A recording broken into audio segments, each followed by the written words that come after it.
देशामध्ये जो प्रभावीपणे या सिनेमात मांडण्यात आलेला आहे। इंदिराजी यांच्या जीवनातल्या चांगल्या घटना देखील याच्यामध्ये मांडण्यात आलेल्या आहेत आणि कंगनाजींनी इंदिराजींचं जे कॅरेक्टर आहे ते अत्यंत प्रभावीपणे या सिनेमामध्ये मांडलेलं आहे। खरं म्हणजे या देशाच्या इतिहासामध्ये इमर्जन्सी एक असा काळा अध्याय होता ज्यावेळी भारतरत्न डॉक्टर बाबासाहेब आंबेडकरांचं संविधान हे पूर्णपणे गुंडाळून ठेवण्यात आलं। सामान्य माणसाचे मौलिक अधिकार हे संपवण्यात आले आणि त्यावेळी ज्या प्रकारचे एक्सेसेस झाले त्याचं एक चित्रण देखील याच्यामध्ये पाहायला मिळतं।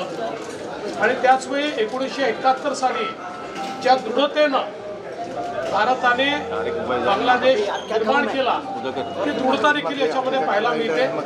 मला असं वाटतं की एक ऐतिहासिक घटनांचा मागोवा यामध्ये आपल्याला निश्चितपणे पाहायला मिळतो आणि ज्याला आपण एका नेत्याचा प्रवास हा देखील त्याच्यामध्ये आपल्याला पाहायला मिळतो।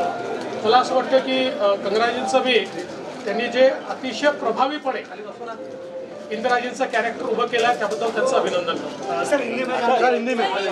आज इमरजेंसी इस फिल्म का स्पेशल शो मैंने देखा।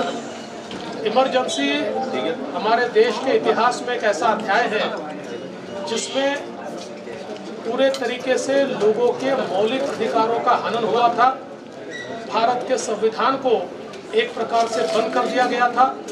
लाखों नेताओं को 2-2 साल जेलों में बंद किया गया था और जिस प्रकार से जनता के ऊपर उस समय अत्याचार हुआ था इन सारी चीज़ों को बहुत प्रभावी ढंग से इस फिल्म में रखा है।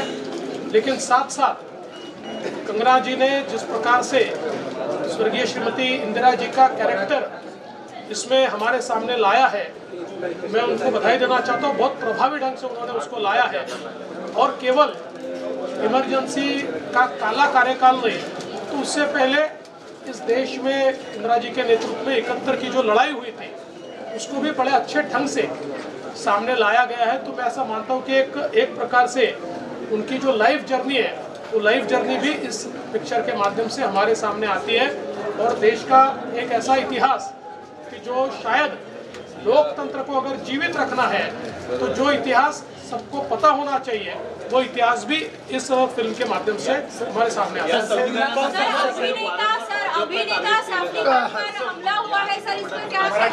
ऐसा है कि या सिनेमातनं लोकांना लक्षात येईल कारण ज्यावेळेस इमर्जन्सी लागली माझे वडील 2 वर्ष इमर्जन्सी जेलमध्ये होते। मी फार लहान होतो 5-6 वर्षाचा होतो पण आमच्या नंतरच्या पिढीला इमर्जन्सी काय माहिती नाही। त्यामुळे आज काँग्रेस जे संविधान घेऊन नाचताय आणि नाचलंच पाहिजे कारण आमचं संविधान नाचण्यासारखंच आहे। इतकं मोठं संविधान महान संविधान आमचं आहे पण त्याच काँग्रेसने त्याच संविधानाची हत्या करून या देशाला एक बंदीशाळा केलं होतं हे देखील हा इतिहास देखील आता सर्वांपर्यंत पोहोचला। सर अभिनेता सैफ अली खान पर हमला हुआ है सर क्या कहना चाहेंगे कार्रवाई कहां तक पहुंची है इसे लेकर? इसके बारे में पुलिस ने आपको सारी जानकारी दी हुई है ये किस प्रकार का हमला है इसके पीछे क्या है किस प्रकार की मंशा से ये हुआ ये सारी चीजें आपके सामने आ चुकी हैं। पोलिसांनी त्या संदर्भात सगळी माहिती आपल्याला दिलेली आहे। याच्या पाठीमागे कशा प्रकारचा मोटिव्ह असू शकतो हे देखील आपल्याला त्यांनी सांगितलेलं आहे। कुठून ते आले हे देखील सांगितलेलं आहे। याच्यात पूर्ण कारवाई चालू आहे।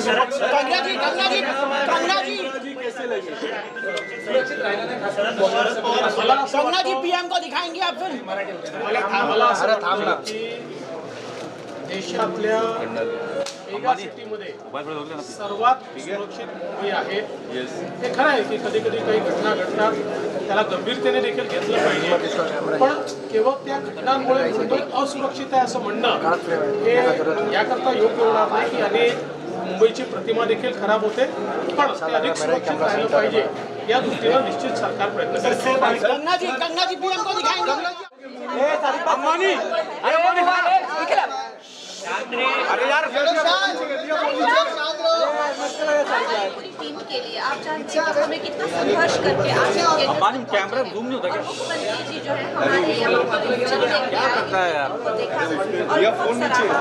वो हमारी टीम के लिए और हमारे लिए बहुत ही सौभाग्य की बात है. कल फिल्म जो है सब थिएटर्स में आ रही है और अपनी फैमिली के साथ जाइए. आप देखिए कि ये एक संविधान से जुड़ी हुई फिल्म है, बहुत ही क्लीन, नीट एंड क्लीन, किसी तरह की कोई अश्लीलता, किसी तरह की कोई जो लोगों को लगता है, जैसे उन्होंने कहा कि डिग्निफाइड तरीके से बनाई हुई फिल्म है. प्लीज अपने परिवार के साथ गणतंत्र दिवस से पहले का जो ये हफ्ता है उसके थ्रू भी आप ये फिल्म एंजॉय करें.